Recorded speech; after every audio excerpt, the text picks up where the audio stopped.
Bonjour et bienvenue sur Allo fait dodo, le podcast SOS des parents qui vous aide à vous sentir épanoui, reposé et surtout serein dans votre rôle de parent. Du sommeil des tout petits au sommeil des parents, en passant par le portage, l'allaitement, la motricité, l'alimentation de nos enfants et ses troubles parfois, le chemin des parents est loin d'être un long fleuve tranquille. Les experts du village Fédodo vous aident à dénouer les nœuds du quotidien et à vous sentir plus confiant et apaisé chaque jour. Qu'il s'agisse des professionnels du sommeil, de la nutrition pédiatrique, que nous parlions d'éducation, de naturopathie, de sophrologie ou encore de pratique du yoga et j'en passe. Toutes ces pratiques sont complémentaires et pourront vous aider jour après jour. Un point commun ? Une énorme dose de bienveillance et de parentalité positive. Dans ces épisodes témoignages, nous donnons justement la parole aux parents qui ont suivi des accompagnements, des conférences ou ont bénéficié de consultations des experts du village Fédodo ou de leurs partenaires. Alors il est temps pour moi de vous laisser avec mon ou mes invités du jour pour découvrir leur parcours et l'histoire toujours unique qu'ils souhaitent nous partager. Bonne écoute à toutes et à tous.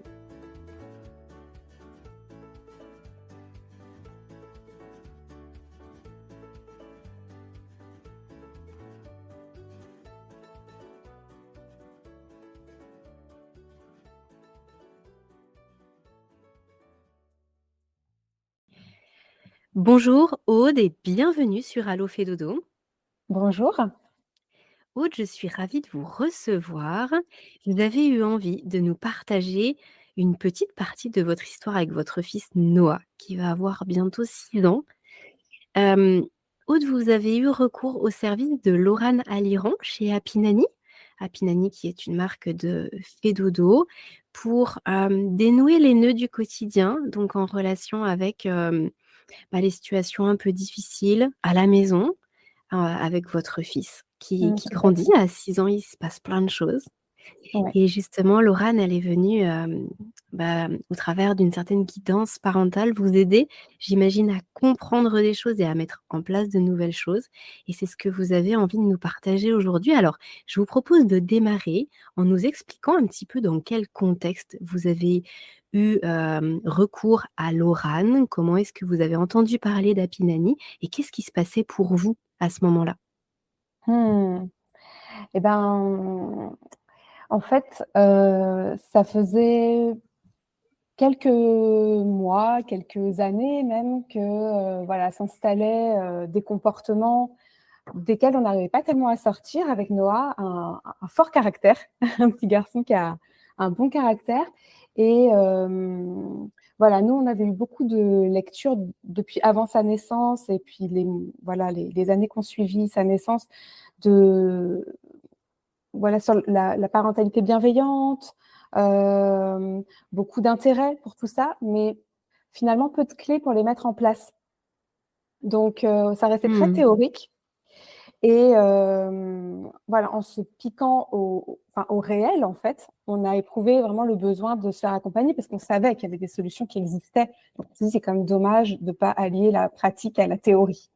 Donc c'est un peu comme ça que le projet est né et en fait, j'ai entendu parler de Lorane. Moi, je suivais un coaching, pour moi, personnel et voilà, ma coach, m'a donné le nom de Lorane et j'ai tout de suite été voir et sur le site, la description, c'était exactement mon enfant qui était décrit. Donc je me suis dit: «C'est bon, c'est vraiment la personne qu'il nous faut» et Mmh. et on est parti comme ça. Ouais. J'ai pas beaucoup réfléchi, j'avoue que j'étais prête, en fait. C'était le bon moment. C'était le bon Ouais, moment pour vous et pour votre famille.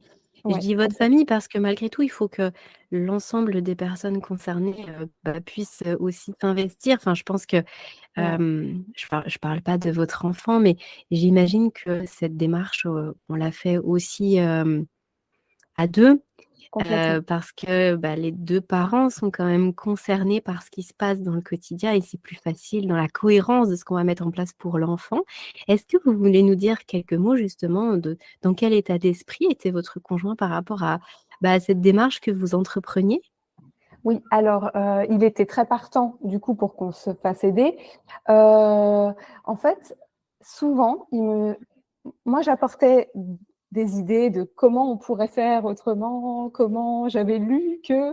Et il ne me croyait pas, en fait. Et il me disait qu'il avait besoin de preuves ou ça ne marcherait pas pour nous. Enfin, il était...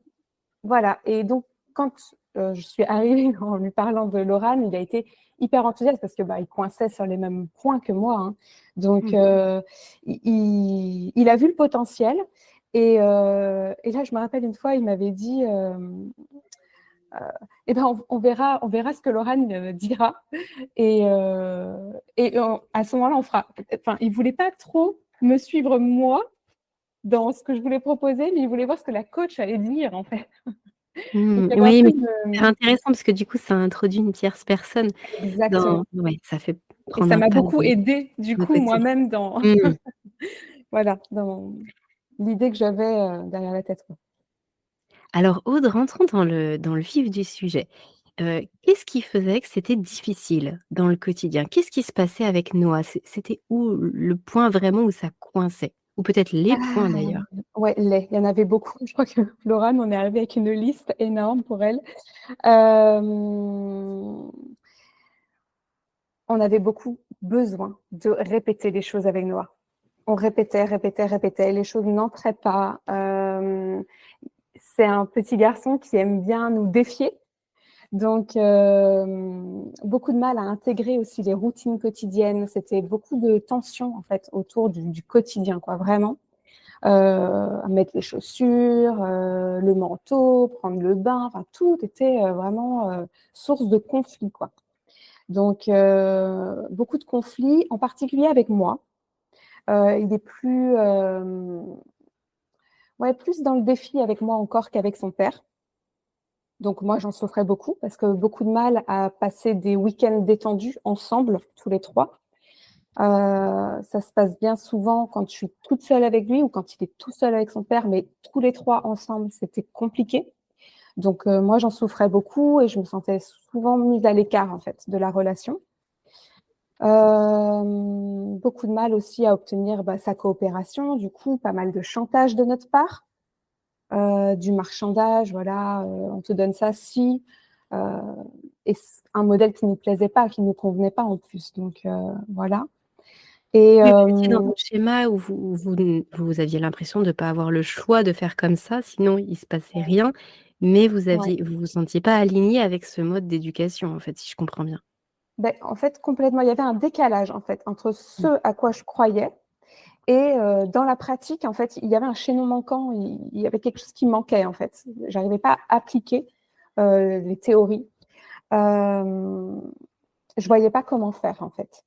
Donc du coup, ça déviait sur du chantage, on confisquait son père surtout confisquait les jouets et ça devenait absurde en fait parce que en plus ça fonctionnait pas du tout en vrai, hein. Ça ne marche pas. Donc voilà, il y avait aussi pas mal de crises de frustration, beaucoup de frustration où il tapait, il mordait, il mord beaucoup moins, même plus du Mmh. tout. J'ai même pas remarqué qu'il est mordu là récemment. Donc Alors voilà. justement, avant de passer aux résultats et puis aux choses que vous Ouais. avez pu mettre en place, ce coaching, il a eu lieu quand? Il y a combien de temps là, par rapport au moment où on enregistre ce podcast, en fin mars 2023? Alors, on a dû commencer tout début février et ça s'est étalé sur 1 mois et demi. Donc là, on a fini il y a un petit mois. D'accord. Voilà. OK. Ouais, Donc c'était un accompagnement, il n'y a pas eu qu'une consultation, vous avez été suivi par oui, Laurane pendant plusieurs semaines? exactement. OK. Alors, peut-être que vous pouvez commencer par nous dire ce qui vous a peut-être surpris éventuellement dans son approche ou en tout cas, qu'est-ce que vous avez envie de partager par rapport à la mise en place de tous ces conseils qu'elle a pu vous prodiguer au départ, en fait, au démarrage? Ouais, alors, moi, j'ai été hyper touchée par son accompagnement qui était toujours motivant, bienveillant, jamais dans le jugement. J'ai vraiment pu déposer des choses même presque inavouables, hein, pour moi, des fois, c'était vraiment dur. Et j'ai senti vraiment un non-jugement complet et voilà. Donc, je lui ai accordé ma confiance, mais sans problème. Et j'ai trouvé Laurane très déculpabilisante, en fait, dans le sens où elle nous disait toujours c'est pas parce qu'on a, entre guillemets, raté à un moment qu'on peut pas se rattraper. C'est pas grave, on a crié, tant pis. On fera mieux la prochaine fois. Et voilà, il y avait quelque chose de très décomplexant dans l'approche qu'elle avait.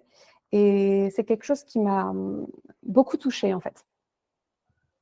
Et c'est avec ça que vous avez démarré pour ensuite mettre en place, les choses. J'imagine que c'était beaucoup plus facile dans ce contexte-là. Alors, comme, on le dit souvent sur ce podcast, mais c'est important de le répéter, même si là, vous allez nous partager des choses, enfin, ce que vous avez envie de nous dire, de nous témoigner autre par rapport à votre quotidien, à ce que vous avez pu faire. Je rappelle que, bien sûr, que ce que Lorane vous a dit et vous a proposé, vous a conseillé, c'était vraiment par rapport à votre situation, votre famille. Il y a des choses qui sont pas forcément, duplicables. Il y a des choses, oui, qu'on peut tester en tant que parent, mais il y a des choses qui correspondent vraiment aussi au quotidien de chacun, de chacune des familles. Donc je préfère le redire parce que cet accompagnement, il est vraiment individualisé et vous allez, justement Oui, nous en dire quelques mots. Et puis il évolue aussi au fur et à mesure des semaines en fonction de ce que vous lui dites à Lorane. Donc voilà, simplement, ce sont des choses qui sont intéressantes de partager parce que comme ça, on sait que ça existe, on sait que c'est possible.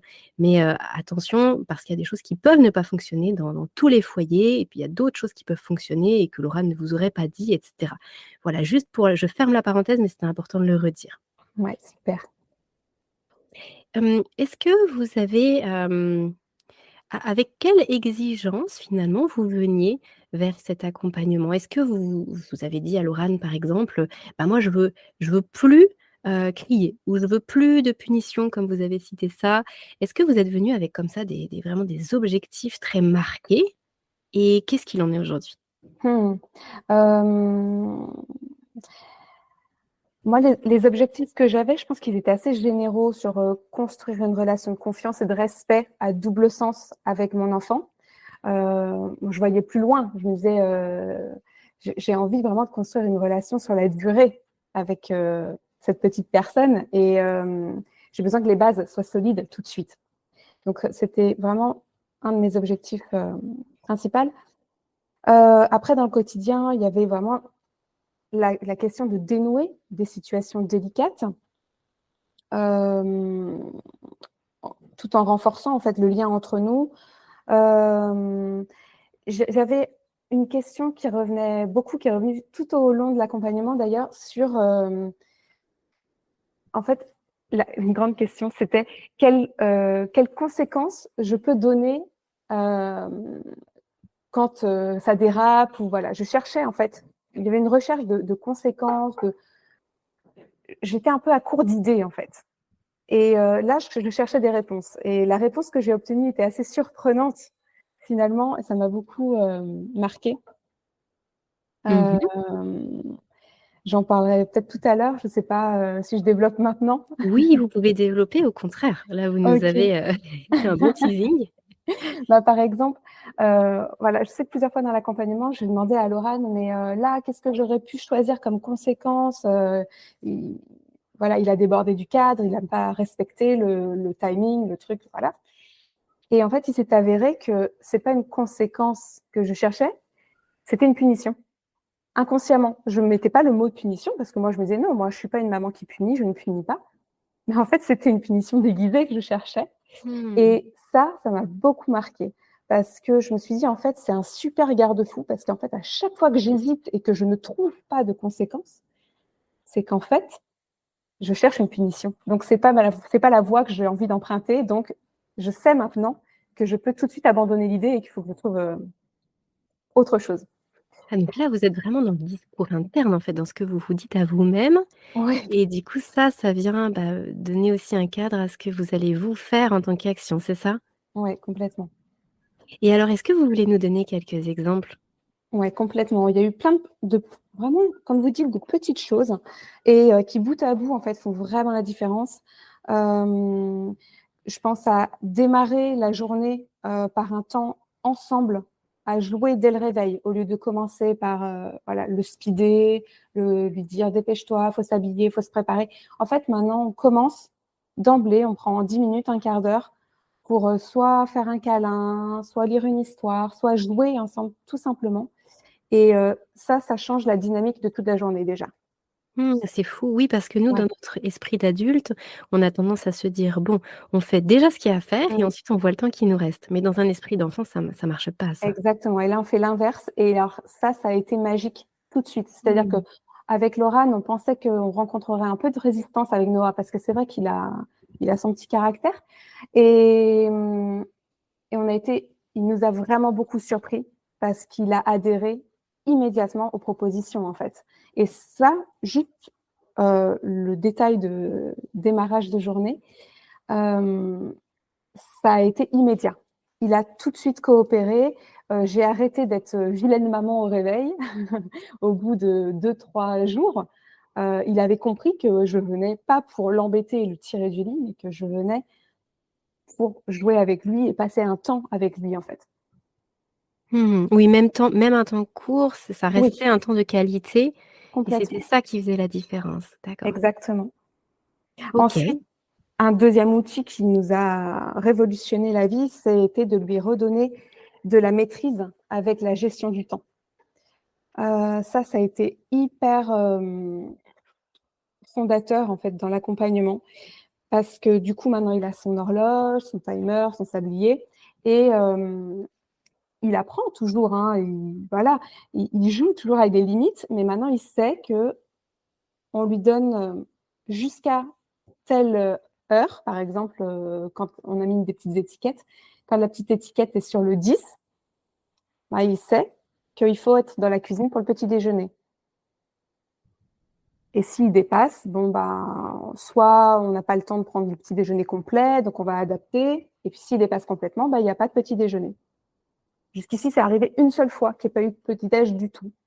Mais Mmh. j'ai tenu bon, c'est pas facile, mais j'ai tenu bon. Et ça ne s'est pas reproduit, effectivement. Et là, du coup, si je comprends bien, par rapport à ce que vous nous disiez, il ne le perçoit pas comme une punition. Parce que justement, il y a pas eu de chantage ni rien. C'est juste qu'il sait qu'il a dépassé lui-même, en fait, qu'il y avait plus le temps parce qu'il a dépassé ce temps de petit déjeuner. C'est ça? Il sait que c'est voilà, le cadre qu'on a donné. Je pense qu'il le vit pas encore comme une conséquence naturelle ou logique. Pour lui, c'est encore difficile, mais il sait que c'est le cadre. On lui répète, on lui dit: je ne suis pas méchante, je suis avec toi, je sais, c'est dur. En fait, c'est ça, c'est qu'on compatit avec lui, on est avec lui, on est pleinement dans l'émotion avec lui, et on lui dit: je sais, c'est dur, tu vas pas prendre ton petit déjeuner ce matin. Mais voilà, le cadre était tel. Maintenant, on n'a plus le temps. Il faut mettre les chaussures pour aller à l'école.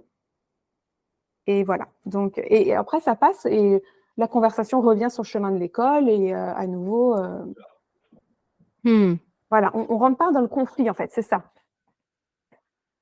Oui, puis là, c'est un exemple parmi d'autres, j'imagine, Bien où sûr. justement le fait de dépasser ce temps, il se rend compte que, bah, finalement, cette gestion du temps peut Mmh. lui, peut-être de son ressort, mais aussi avoir justement, bah, des conséquences naturelles et j'aime bien Oui. ce mot que vous avez utilisé de conséquences naturelles parce qu'effectivement, bah, le temps il est pas infini et ils ont du mal bien sûr en étant petits à en avoir conscience. Il me vient une question autre par rapport à ça.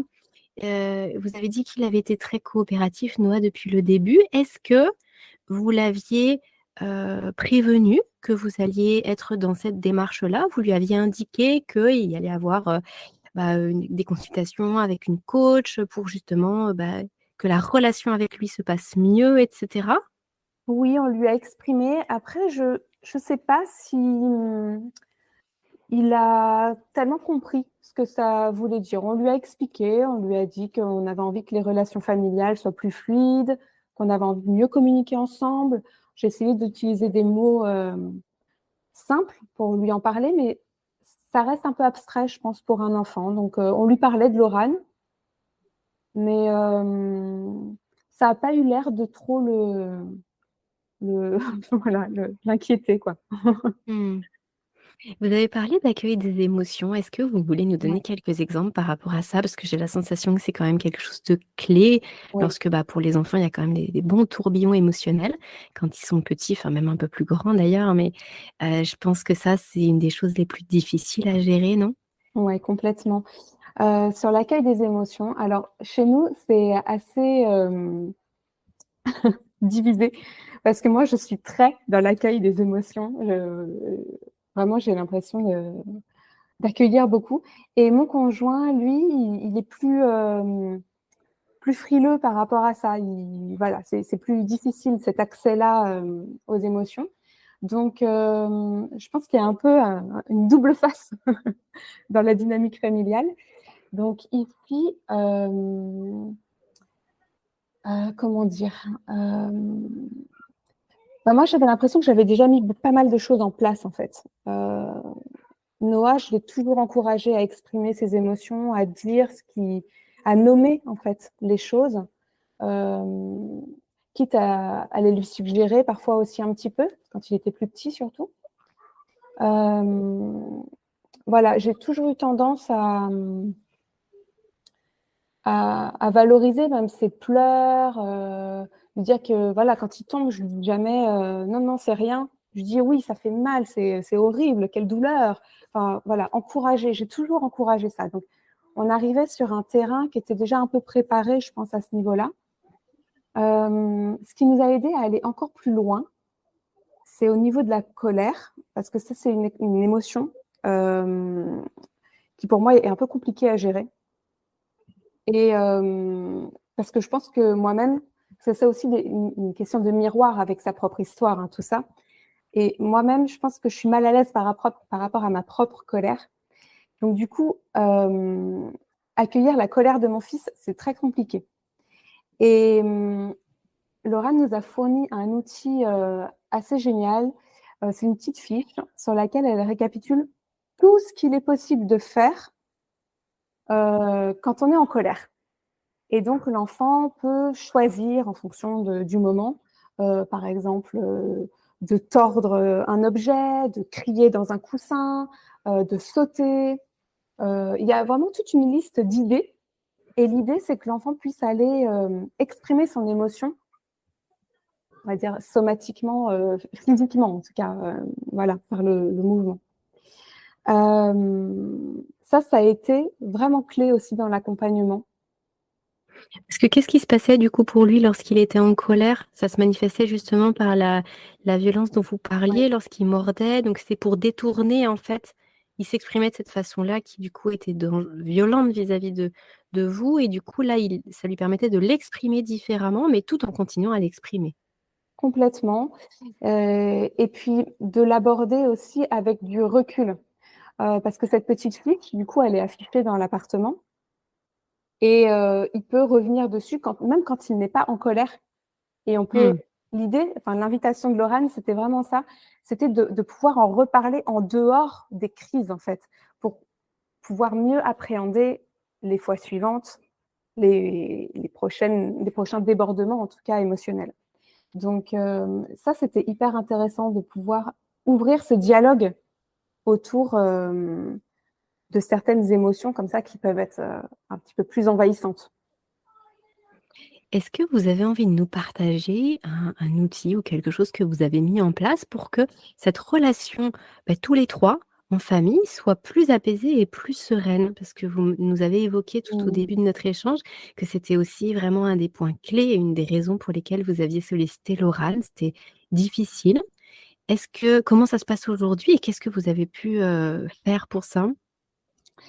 Alors, je pense à un outil qui n'est pas naturel pour moi, mais qui fait vraiment ses preuves, c'est de passer par le jeu. Quand il va s'agir, par exemple, il a mis le bazar dans l'appartement, ça arrive souvent, plutôt que d'exiger de mon enfant qu'il range et, et que ça crée un nœud, un conflit, et bien maintenant, on va réussir en famille à dire ok, papa prend les crayons rouges, Noah prend les crayons bleus, moi je prends les crayons jaunes. Vite, vite, lequel a rangé les crayons le plus vite? C'est un exemple, voilà, c'est déclinable sur plein de situations. Et en fait, là, tout de suite, l'enfant, il rentre dans le jeu, en fait. Alors, j'avais un peu l'impression de le filouter au début. Je me disais, mais je manipule mon enfant, c'est horrible. Mais n'empêche que c'est très efficace et il coopère au rangement sans rechigner, en fait. Et ça, c'est vraiment Hmm. un outil dont on a pu se servir en famille. Et je trouve ça assez formidable. C'est super intéressant, Aude, tout ce que vous nous partagez là. On arrive tout doucement à la fin de cet épisode. Est-ce que vous avez envie de passer un message aux parents qui nous écoutent et qui se retrouveraient dans des situations un petit peu similaires à celles que vous aviez vécues jusqu'à maintenant? Peut-être nous dire comment vous vous sentez vous aujourd'hui et oui, qu'est-ce que vous conseilleriez à ces parents? Ouais, alors déjà, le message que j'aimerais faire passer, c'est que c'est souvent une question d'angle, en fait. Dans les problèmes que je peux rencontrer avec mon enfant, je me rends compte qu'il y a finalement plus souvent un problème de communication, d'observation. Et voilà, quand c'est, comment dire, quand un enfant fait une crise, finalement, c'est sans doute qu'un besoin quelque part n'est pas respecté. Et donc, c'est ma responsabilité en tant qu'adulte de trouver une issue plutôt que d'aller au clash. Ça a été vraiment un élément important dans ma compréhension de ma parentalité et que j'ai envie de partager parce que ça me semble vraiment essentiel. Et après, pour donner un conseil aux parents qui seraient dans cette situation, c'est de ne pas hésiter à se faire accompagner parce qu'en fait, nous ne sommes pas seuls. Et, et ouais, il y a vraiment des personnes exceptionnelles qui sont là pour nous guider, pour nous aider, pour débloquer des petites situations. Des fois, il suffit de quelques semaines pour retrouver de la fluidité au quotidien et c'est merveilleux, quoi. Superbe, merci. Superbe mot de la fin, Aude. Effectivement, c'est très encourageant parce que rares sont les parents pour qui c'est un long fleuve tranquille. Et effectivement, le fait de savoir qu'on n'est pas seul, qu'il peut y avoir une tierce personne qui vient mettre un petit peu de clarté sur tout ça et nous expliquer que tout va bien dans notre parentalité, qu'il y a juste des outils à mettre en place, ça peut vraiment changer la donne. Parce que vous l'avez dit au début, je pense que ça, c'était aussi très important de se sentir rassuré et déculpabilisé dans son rôle de parent. Donc merci de l'avoir souligné. Je pense que ça va parler à beaucoup de familles qui nous écoutent là en ce moment. Je vous remercie, Aude, d'avoir pris ce temps pour nous, pour le podcast, pour les parents qui nous écoutent, pour partager votre histoire. Et puis, je vais vous souhaiter une bonne continuation avec votre conjoint et votre petit Noah. Merci Aurélie. Au revoir. Au revoir. Comme nous venons de le voir au travers de ce récit, la parentalité est souvent un chemin jonché d'embûches et de défis. Une main tendue pour se préparer sans stress ou pour gérer les moments difficiles fait gagner un temps et une énergie précieuses. Si ces quelques mots résonnent en vous, je vous propose de parcourir le site du village Fédodo et de découvrir le travail des professionnels de la petite enfance qui peuvent vous aider. Cet épisode vous a plu? Alors je vous invite à le partager et à le noter en nous accordant 5 petites étoiles. Cela contribue en un clic à faire connaître le podcast et à faciliter sa diffusion auprès des familles. Merci d'avance et à très vite sur Allo Fédodo.